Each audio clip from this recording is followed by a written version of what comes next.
Hi friends, welcome to Durga Vantillu. ఈరోజు recipe వచ్చేసి కోవా కొబ్బరి కజ్జికాయలండి. సేమ్ స్వీట్ షాప్లో లాగే ఉంటుంది టేస్ట్. ఇది ఎలా చేయాలో చూద్దాం రండి. దానికన్నా ముందు నా వీడియోకి ఒక చిన్న లైక్ చేయండి. ఈ స్వీట్ రెసిపీ ఎలా చేయాలో చూడాలనుకుంటే వీడియోని స్కిప్ చేయకుండా లాస్ట్ వరకు చూడండి. ఇప్పుడు వచ్చే అన్ని పండుగలు కదండి. ఈ రాఖీ పండగకి మీ ఇంట్లో వాళ్ళకి ఈ స్వీట్ చేసి పెట్టండి. అసలు మీరు ఇంట్లో చేశారంటే ఎవ్వరూ నమ్మరండి, అంత మంచి టేస్టీగా ఉంటుంది. స్వీట్ షాప్లో దొరికినట్టే ఉంటుందండి. ఇంకెందుకు లేటు, మనం రెసిపీలోకి వెళ్ళిపోదాం రండి. ఇప్పుడు ముందుగా స్టవ్ వెలిగించి 2 కప్పుల పచ్చి కొబ్బరిని తురుము పెట్టుకొని దీంట్లో వేసుకోండి. అలాగే 2 కప్పుల కొబ్బరికి 1 కప్పు బెల్లం, అది కూడా సన్నగా తురిమి దీంట్లో వేసుకోండి. ఈ కొబ్బరిలో ఇంకా వాటర్ ఏమి వేయకుండా, పచ్చి కొబ్బరి కదండి, వాటర్ అలాగే ఉంటుంది కొబ్బరిలో, అదే సరిపోతుంది. కాబట్టి వాటర్ ఏమి వేయకుండా ఇట్లా మంచిగా మంటని మీడియం ఫ్లేమ్లో పెట్టుకుని కొబ్బరిని మంచిగా మగ్గించుకోండి. ఇట్లా దగ్గరికి అయ్యేంత వరకు చేసుకుని, బెల్లం మొత్తం కరిగి ఇట్లా దగ్గరికి అయ్యేంత చేసుకుని, ఇప్పుడు ఒక 1/2 టీ స్పూన్ ఇలాచీ పొడి వేసుకుని మంచిగా కలుపుకోండి. ఇట్లా చేత్తో పట్టుకుంటే ఉండలా అవ్వాలండి. అప్పుడే మనకి రెడీ అయిపోయినట్టు ఈ కొబ్బరి మిశ్రమం. మనం స్టఫింగ్ కోసం కదా కొంచెం ఈ కొబ్బరి మిశ్రమాన్ని చల్లారనివ్వండి పక్కన పెట్టి. ఇప్పుడు అదే స్టవ్ మీద కళాయి పెట్టుకుని, కళాయి అయినా సరే ఏదైనా మందంగా ఉండాలండి గిన్నె, అప్పుడే కోవా అనేది మాడిపోకుండా వస్తుంది. ఒక 1/2 లీటర్ పాలు పోసుకోండి.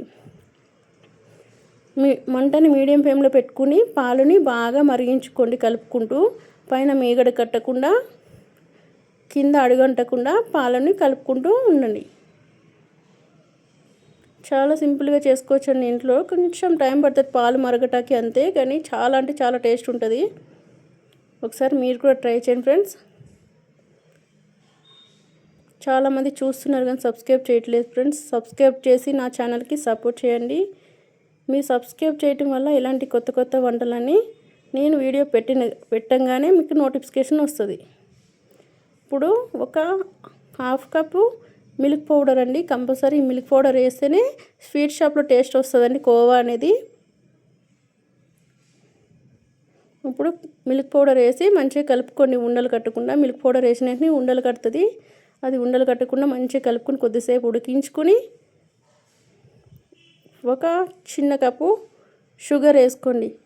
కొంచెమే వేసానండి, చిన్న కప్పు అంటే ఒక 10 స్పూన్స్ ఒక 5 స్పూన్స్ ఉంటుంది అంతే. 10 స్పూన్స్ వేసుకోండి ఎక్కువ స్వీట్ తినేటోళ్ళు అయితే. ఇప్పుడు కోవా అంతా మంచిగా దగ్గరికి అయ్యేంత వరకు బాగా కలుపుకోండి. లాస్ట్ వచ్చేటప్పటికి కలుపుతూనే ఉండాలండి దగ్గరుండి మరి. ఇప్పుడు ఒక 2 స్పూన్ల నెయ్యి వేసుకోండి. ఇప్పుడు కోవా అనేది గిన్నె నుంచి వదిలేంత వరకు బాగా కలుపుకుంటూనే ఉండండి. ఒక 1/2 లీటర్ మిల్క్కి నాకైతే ఒక 1/2 కేజీ స్వీట్ దాకా వచ్చిందండి. 1/2 కేజీ అంటే 300, 500, 600 దాకా వచ్చింది. అదే మీరు ఎక్కువ క్వాంటిటీలో చేసుకోవాలనుకుంటే 1 లీటర్ పాలు కూడా తీసుకుని నేను చెప్పిన కొలతలన్నీ డబల్ చేసుకుని వేసుకోండి.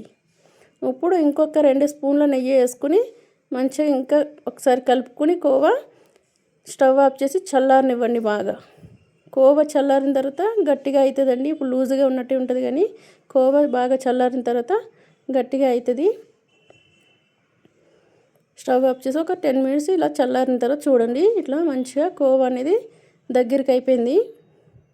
ఇప్పుడు ఒక ప్లేట్లోకి తీసుకుని మంచిగా మనం ముందుగా చేసుకున్న కొబ్బరి మిశ్రమం ఉంది కదండి, అది మంచిగా మనకి ఏ షేప్లో కావాలితే ఆ షేప్లో, రౌండ్గా అంటే రౌండ్గా చేసుకోవచ్చు, లేకుంటే ఇట్లా పొడవుగా కావాలనుకుంటే పొడవుగా కూడా చేసుకుని మొత్తం కొబ్బరి తురుము మొత్తం ఇలా చేసి పెట్టుకోండి. అంతే, నేను చాలా ఈజీగా చేసుకోవచ్చండి. కొంచెం అంతే, కోవా చేయటకు మాత్రమే టైం పడుతుంది, కానీ టేస్ట్ మాత్రం ఒక్కసారి చేశారనుకో ఆ కష్టం అంతా, అంతసేపు చేసిన కష్టం అంతా మర్చిపోతారు. నిజంగా చాలా బాగా వచ్చిందండి ఒకసారి మీరు కూడా ట్రై చేయండి. ఇప్పుడు కోవా చల్లారిపోయింది కదా, ఒక ప్లేట్లోకి తీసుకుని మంచిగా చపాతీ పిండి ఎలా అయితే కలుపుతామో మనం అలా కోవా మొత్తం ఇట్లా మంచిగా కలుపుకోండి. లేకపోతే మనం స్వీట్ చేసేటప్పుడు క్రాక్స్ వచ్చేస్తాయండి ఇట్లా కలుపుకోకపోతే. ఇలా కలుపుకొని మంచిగా చిన్న చిన్న బాల్స్ లాగా చేసుకుని ఇట్లా ఇంకొక చేత్తో ఇలా ఒత్తుకోండి. ఇలా ఒత్తుకుని మనం ముందుగా చేసి పెట్టుకున్నాం కదండి కొబ్బరి మిశ్రమం, ఆ కొబ్బరిది మధ్యలో పెట్టుకుని ఇట్లా చేసుకోండి రౌండ్గా. ఒకవేళ మీకు కొంచెం సరిపోకపోతే ఇట్లా కోవా పెట్టుకుని మళ్ళీ మంచిగా నీట్గా వచ్చేటట్టు ఇట్లా రౌండ్గా చేత్తో చేసుకోండి. మీకు రౌండ్గా కావాలంటే రౌండ్గా కూడా చేసుకోవచ్చండి. ఇలా రౌండ్గా కూడా చేసుకోవచ్చు, ఇలా పొడవుగా కూడా చేసుకోవచ్చు. నేను 2 విధాలుగా ట్రై చేసి మీకోసం చూపించానండి.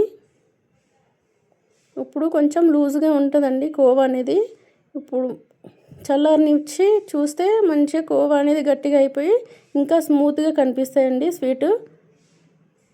అంతేనండి, ఎంతో ఈజీగా కోవా కజ్జికాయలు రెడీ అండి. ఈసారి రాఖీ పండగకి మీరు కూడా ట్రై చేసి ఎలా ఉందో కామెంట్ చేయండి ఫ్రెండ్స్. నా వీడియో నచ్చినట్టయితే మీ ఫ్రెండ్స్ అండ్ ఫ్యామిలీ మెంబర్స్కి షేర్ చేయండి. అలాగే ఇంకా లైక్ చేయకపోతే లైక్ చేసి నా ఛానల్ని సబ్స్క్రైబ్ చేసి సపోర్ట్ చేయండి ఫ్రెండ్స్. ఇంకా నాకు కొంచెం కొబ్బరి మిగిలిపోయిందని ఇలా కొబ్బరి లడ్డూలా చేసి పెట్టేసుకున్నాను నేను. చూసారు కదండి, కోవా కొబ్బరి కజ్జికాయలు చాలా సింపుల్గా ఇంట్లోనే చేసుకోవచ్చు, స్వీట్ షాప్లో కాకుండా. Thank you for watching.